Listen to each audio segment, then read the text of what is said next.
everyone, it's Kelsey here, and today I have a book review for you guys. So, I recently read Red Rising by Pierce Brown. As you can see, it's got a really cool cover. I love the way the title is going down the side, and then the just bold black and red. Looks really cool. So this was the debut novel by Pierce Brown, and it's part one in a trilogy. Red Rising is, I think, a year old. The second book, Golden Sun, came out in January, and then the third book is due to come out next January. So I'm kind of excited. I think that's a really sweet spot for me to be at in a trilogy, where I don't have to wait too long for the third book, because the suspense sometimes can kill me, and then sometimes I get a little fuzzy on the details by the time the third book comes out. And the first book was 2 years ago, but whatever. Anyway, that's a topic for a different day. Today I'm going to talk about Red Rising by Pierce Brown. So the kind of synopsis is that there's like a hierarchy of colors, and the main character, Darrow, is a red. And the red are basically these people that were sent from Earth to Mars, and they're basically making Mars habitable for the rest of the population on Earth. And so they're sacrificing and they're toiling, and they're just like have these miserable lives so that someday their like distant future families from Earth can come and settle on Mars, where there's more room and life and But obviously, as in so many of these books, something is not right. And as it turns out, there are already people living on Mars. It is already habitable, but Darrow and his family and friends and his whole community are still basically the slaves of Mars, known as Reds. So through a series of circumstances that I'm not going to go into because I don't want to be too spoilery in this review. This might have some spoilers in it, but for the most part, I'm going to be vague. So due to a series of events, he finds out about this perfectly good colony on Mars that is very technologically advanced and has access to medicine and food and good lives, and there's like this hierarchy of colors in this colonized part of Mars. For instance, like pinks are kind of like the playthings. They're basically the whores of Mars, and they're trained in pleasure. And there's still reds who are like the nannies and the maids, and like still basically like the lowest level of society, but not to the extent that Darrow and his family were in their part of Mars, all the way up to the golds.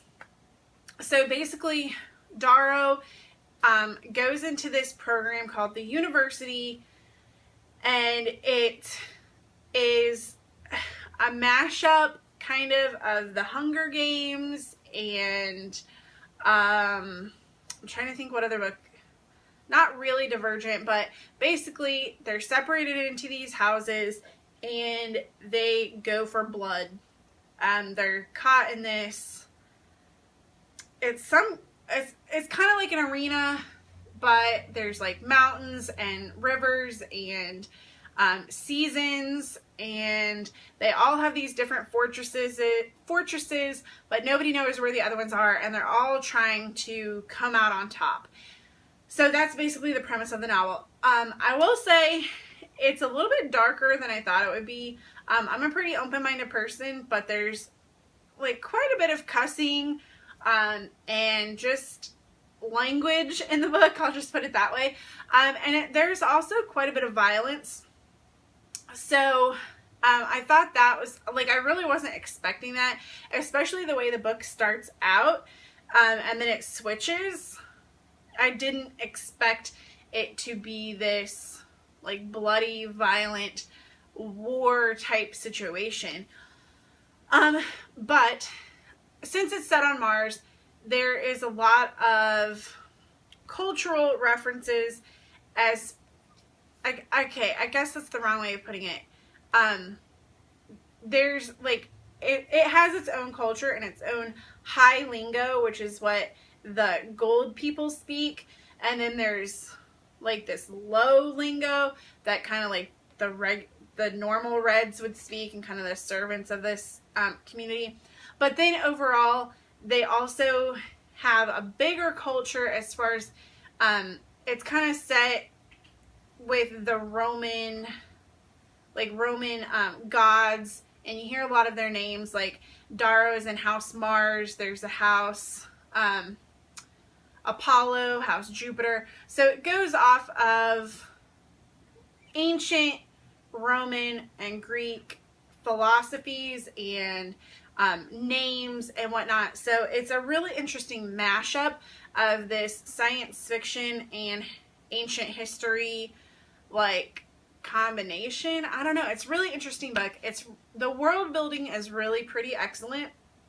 The only thing I'll have to say is sometimes it, like, I don't know if I like took a gap in between reading kind of like the first little bit and the second bit, but I felt like it just kind of glossed over some of the world building things that it should have done. Like, how did they get to Mars? How did the colonized culture really like build up and begin, and then have these like slave reds still like digging in the heat and barely scraping by and not having enough food and not having medicine. So I wish it would have explained more like how this culture got so developed. And I hope it goes more into that in the second book. The first book was all about like the arena and how is that going and this violence and whatnot. But I think the second book is going to go more into like the regular world and not be so focused on this like arena university world.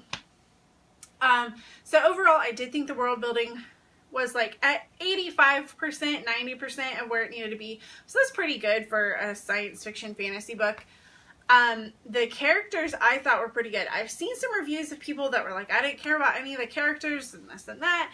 But I felt like the main character, Darrow, could have been fleshed out a little bit more.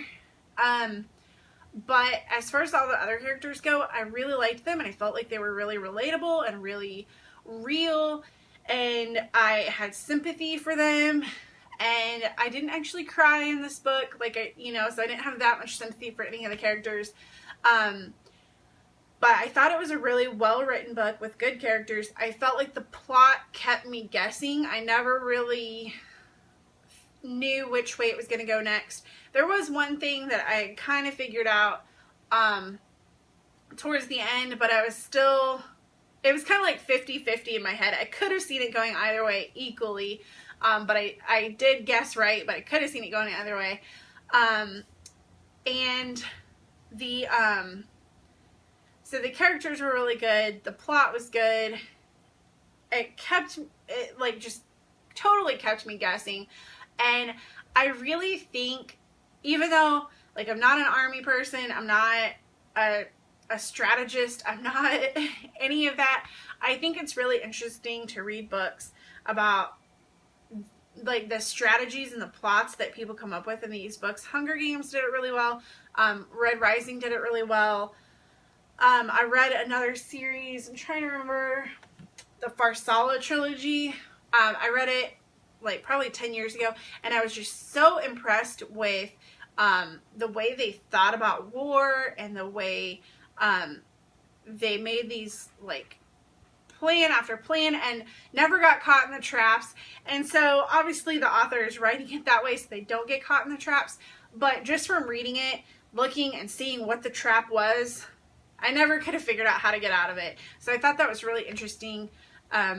Just Darrow as a leader, and Darrow as a person, and Darrow as this war leader, seeing him sneak out of these different circumstances and just find his way through the society that he got mixed into, and seeing him like work his way through the different cliques, I guess you would say, and how he like separated people and brought people together and just strategized.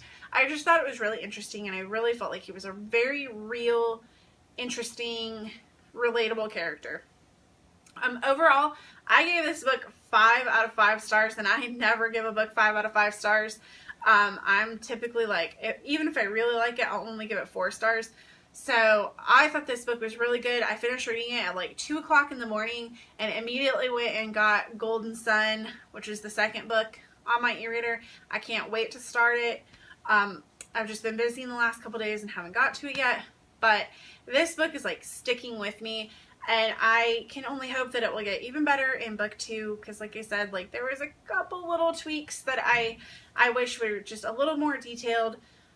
And I think the first book was centered so much around this like bloody war arena type battle, and I'm interested to see where the second one goes, because I don't know, like from how the first one went, it feels like the second one has to be totally and completely different, but maybe it won't be.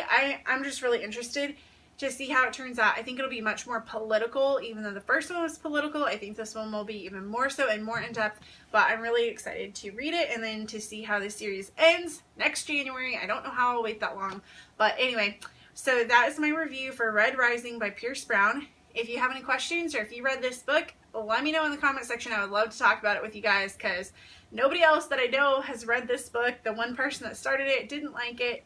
And I have to admit, I didn't like it at first, and then I pushed through. Like, there's this little boring part, like this segue, and then it got really, really good. So if you're reading it, stick with it. It will get really good. Even though the first part and like the first, I don't know, like 1/6 of the book and the last 2/3 of the book were really, really different. And then there was that little gap that was not so great, but keep pushing through. It gets better. So like I said, if you have read it, I'd love to hear what your thoughts are. I would love to talk about it with you guys down in the comment section. So definitely leave me a comment down below. And I hope that you pick up this book, because it was really, really good if you like science fiction and if you like fantasy, because it's kind of a mix of both. Just being set on Mars, and all the technology, but then it's definitely like a fantasy feel. So anyway, so that is all for today. So thank you so much for watching. If you like this, please give me a thumbs up and hit that subscribe button to see more content soon. And I will see you guys again soon with another video. Have a great day, everyone.